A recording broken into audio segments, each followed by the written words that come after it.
వి gold trusted gold buyers మీరు తాకట్టు పెట్టిన బంగారాన్ని విడిపించి ఈ రోజు ఉన్న మార్కెట్ ధరకు కొనబడును. రైతు భరోసా 1, 2, 3 విడతల్లా అంటే 3 ఎకరాల వరకు రైతు భరోసా వేసేసినామని సర్కార్ అయితే చెప్తోంది. అనౌన్సే చేసింది. యాక్చువల్లీ 3 ఎకరాల వరకు రైతు భరోసా పడిపోయింది అని ప్రభుత్వమే అధికారికంగా చెప్పిన పరిస్థితి. ఇప్పుడు 3 ఎకరాల వరకు ఫినిష్ చేసేసినాం, రైతు భరోసా వేసినాం, ఇంకా నెక్స్ట్ కూడా వేయబోతున్నాం అనేసి రైతు భరోసాకు సంబంధించి రాష్ట్ర సర్కార్ ఒక క్లారిటీ ఇచ్చే ప్రయత్నం అయితే చేస్తుంది. కానీ నేను నిన్న కూడా ఈ రైతు భరోసాకి సంబంధించి ఎప్పుడైతే 3 ఎకరాల వరకు రైతు భరోసా మేము వేసేసినామని సర్కార్ ఎప్పుడైతే చెప్పిందో నిన్న వేసేసినామని అన్నారు.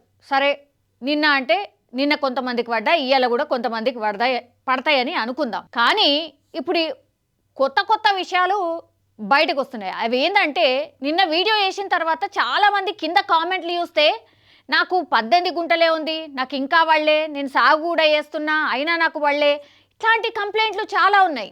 అరే నాకు ఆశ్చర్యం వేసింది. అదేంటి ప్రభుత్వమేమో సాగు చేసిన భూములకి వ్యవసాయ శాఖ అధికారులు అట్లనే టెక్నాలజీ పరంగా ఆ భూమిలో సాగు చేస్తుండ్రా లేదా ఇట్లా క్రాస్ చెక్ చేసుకున్న తర్వాత అర్హులైన రైతులకే వేస్తున్నాము రైతు భరోసా అని చెప్తుంది. కానీ చాలామంది వెళ్ళి కంప్లైంట్ చేస్తున్నారు, మేము సాగు చేస్తున్నాం, ఇగో వచ్చి కావాల్సి వస్తే చూడండి మా పంట ఇగో ఇడుంది, నాకున్నది ఇగో గింతే భూమి ఉన్నది చూడండి ఒకసారి, నాకు రైతు భరోసా పడలే అనేది చాలామంది కూడా ఆఫీసర్లకు పోయి కంప్లైంట్ చేస్తున్న పరిస్థితి.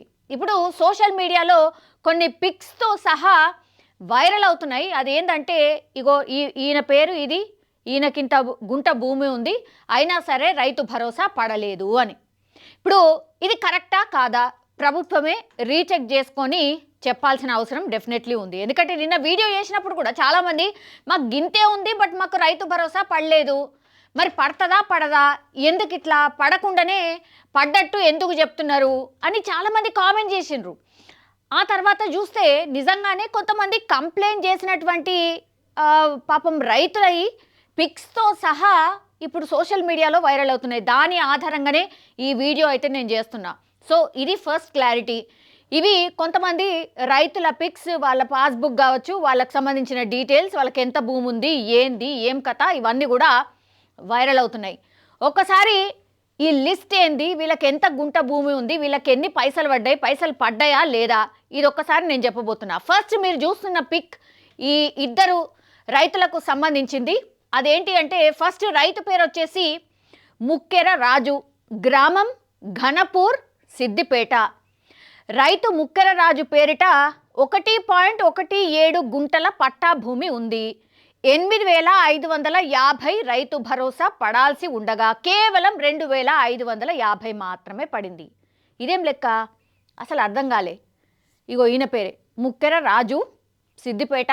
ఇది ఇగో తెలంగాణ ప్రభుత్వం పట్టాదారు పాస్ పుస్తకం, భూమి యాజమాన్య హక్కు పత్రం, సిద్దిపేట, ఘనపూర్. ఈయన పాస్బుక్తో సహా, ఈయన ఫోటోతో సహా ఇప్పుడు సోషల్ మీడియాలో వైరల్ అవుతున్న పరిస్థితి. ఆయనకు రావాల్సింది ఎంత, వచ్చింది ఎంత? ఆయనకు రావాల్సింది లెక్క ప్రకారం అయితే 8,550 రూపాయలు, ఆయనకు వచ్చింది కేవలం 2,550 రూపాయలు. పాపం ఆయన ఇగో నమస్కారం సార్, నేను ముక్కెర రాజు, సన్నాఫ్ కనకయ్య, గ్రామం ఘనపూర్, నంగనూరు మండలం. నాకు 1 ఎకరం 17 గుంటల భూమి ఉంటే కానీ రైతు భరోసా కేవలం 17 గుంటలకు మాత్రమే పడ్డది సార్. మా చిన్న రైతులకు మీరు అండగా నిలిచి ఆదుకోవాలని కోరుతున్నారు. డెఫినెట్లీ ఇది ఒకవేళ కరెక్ట్ అయితే మాత్రం ఆదుకోవాల్సిందే. ఆయనకు రావాల్సింది 8,550 రూపాయలు, మీరు వేసింది ఎంత, 2,550 రూపాయలు. ఆయన డైరెక్ట్ క్వశ్చన్ చేస్తున్నాడు. పాపం అప్పటికి కూడా నేను చిన్న రైతుని, నన్ను ఆదుకోండి, నాకు రైతు భరోసా వేయండి అని రిక్వెస్ట్ చేస్తున్న పరిస్థితి. ఇది ఫస్ట్ రైతుకు సంబంధించి. సెకండ్ రైతు ఈయన పేరు, సెకండ్ రైతు పేరు వచ్చేసి దేవర అనిల్ కుమార్ స్వామి, గ్రామం రాంపూర్, సిద్దిపేట. రైతు దేవర అనిల్ కుమార్ స్వామి పేరుట 1.11 గుంటల పట్టా భూమి ఉంది. 7,650 రైతు భరోసా పడాలి, కానీ కేవలం 450 రూపాయలు పడ్డదట. ఏమవుతుంది సార్ అసలు? ఆయనకు రావాల్సింది ఏంది, లెక్కపత్రం అంతుంది కదా, ఇగో ఇదే ఆధారం. ఇది చూడండి, ఈయన ఫోటోతో సహా ఇప్పుడు సర్క్యులేట్ అవుతోంది. ఏంది, ఆయన పేరు వచ్చేసి దేవర అనిల్ కుమార్ స్వామి, సిద్దిపేట, రాంపూర్ విలేజ్. రైతు సోదర సోదరిమణులకు నమస్కారాలు. రైతు భరోసా పథకం కింద పెట్టుబడి సహాయము మన ప్రభుత్వం సంవత్సరానికి ఎకరానికి 12,000 రూపాయలకు పెంచింది. తది అనుగుణంగా 450 రూపాయలు మీ బ్యాంక్ ఖాతా నంబర్కి జమ చేయబడ్డది అని మెసేజ్ వచ్చింది. నాకు తెలిసి ఆయనకు గుండెపోట వచ్చుంటుంది. 450 రూపాయలు ఏంది సార్? ఆయనకు రావాల్సింది ఎంత? 7,650. మీరు వేసింది ఎంత? 450 రూపాయలు. ఏ లెక్క సార్? అంటే ఇప్పుడు ఓన్లీ 1 ఎకరం తీసేసి ఓన్లీ 11 గుంటలు అన్నదానికి ఇచ్చిండ్రా ఏంది? అసలు ఏమవుతుంది? ఎక్కడ మిస్టేక్ ఇది? కళ్ళు కాయలు కాసేలాగా ఎదురు చూస్తున్నారు. వాళ్ళు చాలా చిన్న రైతులు సార్. ఓన్లీ వాళ్ళకున్న భూమి ఎంత? 1 ఎకరం 11 గుంటలు. దాన్నే పాపం బంగారం లెక్క చూసుకుంటారు. అందులో ఏం పండించినా ఎంతో కొంత వస్తుంది అనుకుంటారు. ఇప్పుడు ప్రభుత్వం చేసే సాయం కోసం ఎదురు చూస్తూ ఉంటారు. ఎదురు చూసి చూసి చూసి మీరు వేసింది ఎంత? 450 రూపాయలు. ఏమనాలేగా? ఎటు పోవాలి? ఎవరికి చెప్పాలి? వస్తాయా రావా? అసలు ఎందుకు రాలే? ఏమో తెలియదు. నెక్స్ట్ ఇంకో రైతు. ఇది ఇంకో రైతుకు సంబంధించి. ఈయన పేరు వచ్చేసి డాకూరి భాస్కర్ రెడ్డి. ఎగ్జాక్ట్లీ. గ్రామం పేరు వచ్చేసి నగునూరు, సిద్దిపేట. రైతు డాకూరి భాస్కర్ రెడ్డి పేరిట 1.28 గుంటల పట్టా భూమి ఉంది. 10,200 రైతు భరోసా పడాలి. 4,500 మాత్రమే రైతు భరోసా పడ్డది. ఎందుకు మరి? ఇట్లా సిద్దిపేటకు సంబంధించి నంగునూరుకి సంబంధించిన గ్రామస్తులకి ఎందుకు ఇట్లా జరిగింది? ఏమైనా టెక్నికల్ ప్రాబ్లమా? అసలు ఏమవుతుంది? దీని మీద ఏమైనా దృష్టి పెట్టిండ్రా? ఒకసారి చూడండి. వాళ్ళకి అధికారికంగా వచ్చినటువంటి మెసేజ్ ఇది. ఇదే ఇప్పుడు సోషల్ మీడియాలో ఫార్వర్డ్ అయింది. దీనికి ఎవరు మరి ఆన్సర్ చెప్పాల్సింది? ఎవరు? ఆయనకు రావాల్సింది ఎంత? ఆయనకు రావాల్సింది 10,200 అయితే మీరు వేసింది 4,500. ఏ లెక్కన? దేనికి వేసిండ్రు 4,500? ఇదేం లెక్కన కట్టి వేసిండ్రు తెలియదు.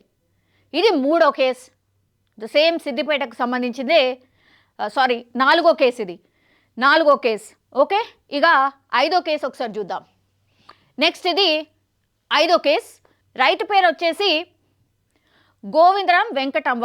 గ్రామం పేరు వచ్చేసి రాంపూర్, సిద్దిపేట. రైతు గోవిందరాం వెంకటవ్వ పేరిట 26 గుంటల పట్టా భూమి ఉంది. 3,200 రైతు భరోసా పడాల్సి ఉండగా 2,250 మాత్రమే పడ్డది. ఎందుకు ఇట్లా? ఏం కట్ చేసిండ్రు? ఎక్కడ కట్ చేసిండ్రు? ఏం తప్పు చేసింది ఈమె? ఎందుకని? ఈమెకు రావాల్సింది ఎంత? మీరు వేసింది ఎంత? ఏమో తెలియదుగా అక్కడికే. ఆ తర్వాత నెక్స్ట్ రైతు పేరు వచ్చేసి సిద్దిపేట జిల్లా అర్బన్ మండలం మందపల్లి గ్రామంలో 1.13 ఎకరాలున్న రైతు పన్యాల రాజుకి రైతు భరోసా అసలు వేయలేదట. సర్కారు వేయలే. 2 ఎకరాల 18 గుంటల భూమి ఉన్న రైతుకు 8,700 రైతు భరోసా ఓకే వేసింది. బట్ 8,700 రైతు భరోసా రేవంత్ రెడ్డి ప్రభుత్వం వేసింది. మరి నాకు రావాల్సింది ఎంత? మీరు వేసింది ఎంత? ఇట్లా ఎంతమంది ఉంటారు? పాపం వాళ్ళు అడుగుతున్నారు. మాకు ఇంత భూమి ఉన్నది, లెక్కపత్రం ఉంది, మేము సాగు చేసినాం, అన్నీ చేసినాం. ఈ పిక్స్ అన్నీ కూడా ఇప్పుడు డైరెక్ట్లీ అసలు ఎందుకు ఇట్లా అయింది, మాకెందుకు రావట్లేదు అని డైరెక్ట్గా క్వశ్చన్ చేస్తున్నారు. విత్ ఆధారాలతో సహా ఉన్నది. వీళ్ళకి ఎంత భూమి ఉన్నది, ఎన్ని గుంటలు ఉన్నాయి, మీరు వేసింది ఎంత, లెక్క ఎక్కడ తప్పింది, ఏడ మిస్టేక్ అయింది. మీరు చూడండి, ఎక్కువ మటుకి ఈ సిద్దిపేటకు సంబంధించిన కేసెసే బయటకు వచ్చాయి. మరి మిగతా వాటి పరిస్థితి ఏంటో తెలియదు. బట్ అంటే కొంత ఈజీగా సేకరించగలిగారేమో, దాన్ని కూడా మనం తప్పు పట్టడానికి లేదు. కానీ ఒక సిద్దిపేటే కాదు, రాష్ట్ర వ్యాప్తంగా మీరు వేసిన 3 ఎకరాల లోపు మేము వేసినామని రైతు భరోసా గొప్పగా సర్కారు ఏదైతే చెప్తున్నదో అది కాలేదు అని మీరు ఏ వీడియో అయినా మీరు చూడండి, రైతు భరోసాకి సంబంధించిన వీడియో ఏదైనా చూడండి, కింద కామెంట్లో కొంతమంది మాత్రమే మాకు వచ్చిందని చెప్తున్నారు. చాలా మట్టుకైతే మాకు రాలేదు, మాకు ఇంతే భూమి ఉంది ఇంకా రాలేదు, మాకు ఇంతే భూమి ఉంది ఇంకా రాలేదు, అసలు వేస్తారా వేయరా, అసలు ఎందుకు వేయలే, మాకు గింతే గుంట భూమి ఉన్నా సరే వేస్తలేరు, అసలు ఏం జరుగుతుంది, రాష్ట్ర సర్కార్కి అసలు రైతులంటే పట్టట్లేదు, అప్పుడు రుణమాఫీ అన్నారు, ఇప్పుడేమో రైతు భరోసా అన్నారు, విడతల వారీగా వేస్తామన్నారు, సరే అట్లయినా సరే పైసలు లేవనుకున్నాం, అయినా సరే 3 ఎకరాల వరకు ఫినిష్ చేసినామని లెక్కలతో సహా రాష్ట్ర సర్కారేమో గొప్పగా చెప్తున్నది, తీరా చూస్తేనేమో ఇంతమంది రైతులు జస్ట్ సిద్దిపేటకు సంబంధించిన రైతులే. ఫర్ అన్ ఎగ్జాంపుల్, ఇప్పుడు సోషల్ మీడియాలో సర్క్యుల్ అవుతున్న ఏవైతే ఉన్నాయో ఇవన్నీ కూడా ఇష్యూస్ ఉన్నాయి. ఇట్లా చాలామంది అంటే చాలామంది ఉన్నారు. మీకు ఇన్ఫర్మేషన్ ఏమన్నా వస్తుందా? రాష్ట్ర సర్కార్కి నిజంగా ఇన్ఫర్మేషన్ ఏమన్నా వస్తుందా? వస్తే నిజంగానే మీరు జవాబు చెప్పాల్సిన అవసరం అయితే డెఫినెట్లీ ఉంది. టెక్నికల్ ప్రాబ్లమా, లేకపోతే ఇంకేమైనా జరిగిందా? ఆ రైతు పంట పండియకుండానే మరి పైసలు ఎక్స్పెక్ట్ చేస్తున్నాడా? అదన్నా చెప్పండి, ఏదో ఒకటి చెప్పండి. వాళ్ళు పంటలు పండించుకునేటోళ్ళు ఆఫీసుల చుట్టూ తిరుక్కుంటా వాళ్ళ టైం వేస్ట్ చేసుకోరు. రైతులకు ఆత్మాభిమానం ఉంటుంది. మీరు ఇస్తామని చెప్పిండ్రు కదా, ఇవ్వండి అంతే. ఎన్నిసార్లు తిరగాలి? వీళ్ళకి అసలు ఆఫీసుల చుట్టూ తిరిగే అంత టైం ఉంటుందా? పంటలు పండించుకోవాలా, ఆ పంటను ఎట్లా కాపాడుకోవాలా, అదే కదా వాళ్ళు చూస్తారు. అట్లాంటిది ఇప్పుడు రైతు భరోసా పైసల కోసం ఎన్నిసార్లు తిరుగుతారు, ఎన్నిసార్లు అడుగుతారు? ఒక్కసారి ఆలోచించండి సార్. నిజంగానే పాపం రైతులందరూ కూడా ఎట్లా అంటే మీరు ప్రామిస్ చేసిందే కదా, 15,000 ఇస్తామన్నారు, అయినా 12,000 ఇస్తాము అని అంటే కూడా సరే సర్దుకుందాము, మన పైసలే కదా, సరే ఇప్పుడు లేనట్టున్నాయి, నిజంగానే అప్పులు ఉన్నాయి అనుకుని అట్లా కూడా సర్దుకున్నారు. అయినా సరే అందులో సర్దుకుంటా పోతుంటే ఇప్పుడు లాస్ట్కి వస్తే పాపం చిన్న రైతులు సార్, వీళ్ళకు మీరు ఇచ్చింది ఇప్పటి వరకు 3 ఎకరాల లోపే, అంటే చిన్న రైతులే కదా, వాళ్ళకి అసలు భరోసాకి సంబంధించిన పైసలు ఎంత అక్కడికి వస్తాయి మీకు తెలియంది కాదు కదా. ఎంతమంది అడుగుతున్నారు, మాకు రాలే అని. లోపం జరుగుతుంది? ఇంత టెక్నాలజీ యూజ్ చేస్తున్నామని చెప్తున్నాము, ఆ తర్వాత గ్రౌండ్ లెవెల్లో అధికారులు వెళ్ళి చెక్ చేసిన తర్వాత వేస్తున్నామని చెప్తున్నాము, అయినా సరే పడతలేవు. మరి ఏమైతుంది? ఇట్లా ఎందుకిట? అన్నీ అట్లనే అన్నీ ఇట్లనే జరుగుతున్నాయి వరుస పెట్టి. మీరు చూడండి, ఎనీ ఇన్సిడెంట్, రుణమాఫీ అన్నారా అట్లనే అయిందా, ఇప్పుడు భరోసా అంటున్నారా అట్లనే జరుగుతుందా, మొన్న బీసీకి సంబంధించిన కులగణనకు సంబంధించి అయిందా, మళ్ళీ రివర్స్ అయిందా? అసలు అన్నీ కూడా లోపాలు కనిపిస్తున్నాయి. అదే క్వశ్చన్ చేస్తున్నారు పబ్లిక్కి. ఏది వేసినా సరే, ఏది ముట్టుకున్నా సరే అసలు ప్రాపర్గా జరిగిందే ఉండట్లేదు అనేది పబ్లిక్లో చాలా రిజిస్టర్ అవుతుంది. దయచేసి వీటన్నిటి మీద దృష్టి సారించండి. రైతు భరోసా కింద ఎవరికైతే గిట్ల కంప్లైంట్ చేసిన వాళ్ళు, లెక్కలతో సహా చూపెట్టిన వాళ్ళు, ఈ వీడియోస్ కానీ పిక్స్ కానీ ఇవి వైరల్ అవుతున్న వాళ్ళు మీ దగ్గరికి డెఫినెట్లీ చేరే ఉంటాయి. వాటి మీద ఎంక్వైరీ చెయ్యండి, దీని మీద ఒక క్లారిటీ ఇవ్వండి, రైతులకు కొంత భరోసా ఇవ్వడానికి ప్రయత్నించండి.